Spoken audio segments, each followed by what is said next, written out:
Hello friends, welcome back to my channel Angel Care Medicine. Friends, आज हम बात करने वाले हैं बहुत ही इंपॉर्टेंट एलोपैथिक मेडिसिन के बारे में। और इस मेडिसिन का नाम है सिंडोपा प्लस। दोस्तों, सिंडोपा प्लस एक कॉम्बिनेशन मेडिसिन है। इसके अंदर दो इम्पॉर्टेंट दवाएं हैं।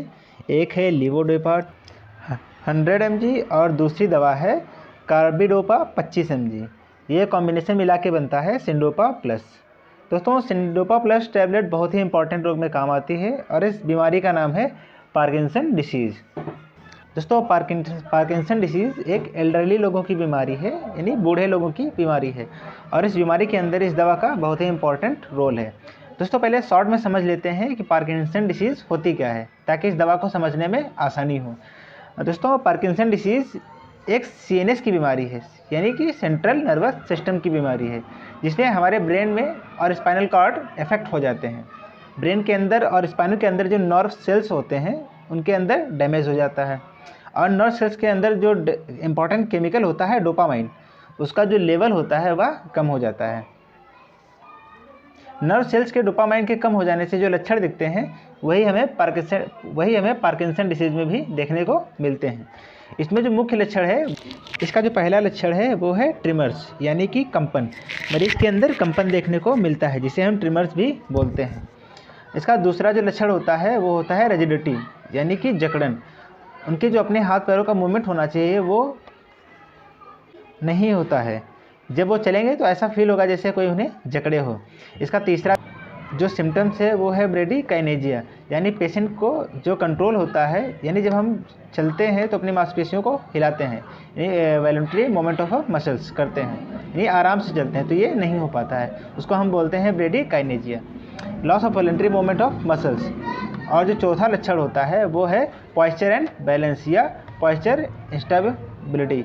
सही से एक जगह खड़े नहीं हो सकते, उनको कोई ना कोई सपोर्ट चाहिए होता है। तो दोस्तों, ये इंपॉर्टेंट 4 सिम्टम्स हैं जो पार्किंसन डिसीज़ में देखने को मिलते हैं। दोस्तों, इस बीमारी की कुछ स्टेज भी होती हैं। इसकी 5 इंपॉर्टेंट जो स्टेज हैं, शुरुआत में बीमारी के लक्षण हल्के फुल्के होते हैं, तो इससे आपको पता नहीं चलेगा कि इसको पार्किंसन है। जैसे जैसे बीमारी की गंभीरता बढ़ती है वैसे वैसे पेशेंट के अंदर सिम्टम्स देखने को मिलते हैं। अगर इस समय पेशेंट को सही से इलाज नहीं मिला तो बीमारी गंभीर हो सकती है या स्टेज 5 तक पहुंच सकती है, जिससे पेशेंट को चलना तो दूर, वो व्हीलचेयर पे आ जाएगा। यह एक गंभीर बीमारी है और जितनी गंभीर यह बीमारी है उतनी ही गंभीरता से इसका इलाज भी करना पड़ता है और इस दवा का उपयोग इसमें होता है। अब समझते हैं कि यह टैबलेट सिंडोपा प्लस बीमारी को कैसे ठीक करती है।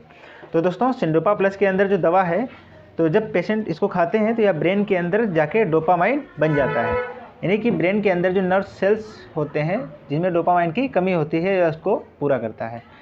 तो इस कंडीशन में पेशेंट को यह फ़ायदा करती है। तो दोस्तों, आप इसके साइड इफ़ेक्ट्स के बारे में समझ लेते हैं कि यह इस दवा के क्या क्या साइड इफ़ेक्ट्स हो सकते हैं। दोस्तों, यह एक सेफ दवा है, लेकिन कुछ नॉर्मली साइड इफ़ेक्ट्स भी हो सकते हैं, जैसे डिजनेस, नोजिया, वोमिटिंग या ऑर्थोस्टैटिक हाइपोटेंशन, यानी कि पेशेंट जब खड़ा होता है तो उसका बीपी कम हो जाता है और चक्कर आते हैं। तो इन कुछ बातों को आपको खास ध्यान रखना होगा कि इन्हें कैसे इस्तेमाल करना है। तो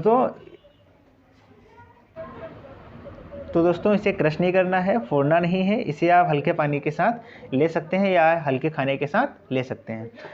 और एक चीज़ का खास ध्यान रखना है कि हैवी प्रोटीन डाइट नहीं लेनी है, क्योंकि हैवी प्रोटीन डाइट लेने से इस दवा का जो एब्जॉर्प्शन होता है वो कम हो जाता है, यानी खून के अंदर इसका लेवल नहीं आएगा और इससे इसका असर आपको देखने को नहीं मिलेगा। तो प्रोटीन डाइट है जैसे चिकन, मटन, ये ज़्यादा नहीं खाना है, या प्रोटीन पाउडर जैसी चीज़ों को अवॉइड करना है।